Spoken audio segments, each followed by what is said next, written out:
एक गांव में नमक का व्यापारी रहता था। उसके पास एक गड्ढा था। व्यापारी रोज अपने गोदाम से दुकान तक नमक ले जाने के लिए गड्ढे का इस्तेमाल किया करता था।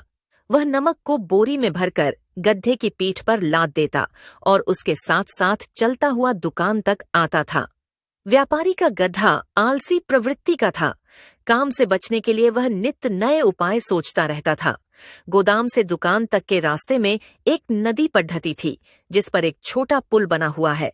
एक दिन नदी पर बने पुल पर चलते समय अचानक गधे का पैर फिसला और वह नदी में जा गिरा। नदी के पानी से नमक की बोरी भीग गई। जब तक व्यापारी ने गधे को पानी से निकाला, तब तक बोरी में भरा बहुत सारा नमक घुल चुका था। गधा जब चलने लगा तो उसे बोरी का भार बहुत कम महसूस हुआ और वह खुश हो गया। उसने सोचा कि अपने ऊपर लदा बोझ हल्का करने का ये बहुत बढ़िया तरीका है।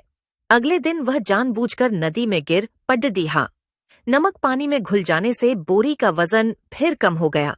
उसके बाद से वह हर रोज ऐसा ही करने लगा। रोज रोज गधे की ये हरकत देखकर व्यापारी उसकी चालाकी समझ गया। उसने गधे को सबक सिखाने का फैसला कर लिया और अगले दिन बोरी में नमक के स्थान पर रुई भरकर गधे की पीठ पर लाद दिया। रुई हल्की थी। इसके बाद भी आलसी गधे ने सोचा कि क्यों न रोज की तरह नदी के पानी में गिरकर इस वजन को और कम कर लिया जाए।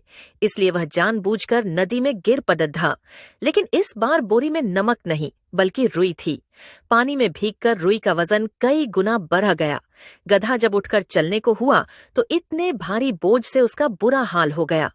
उस दिन के बाद से उसने कभी आलस न करने का निर्णय किया।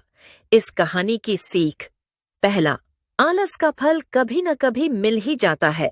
दूसरा, एक ही उपाय हर बार कारगर सिद्ध नहीं होता।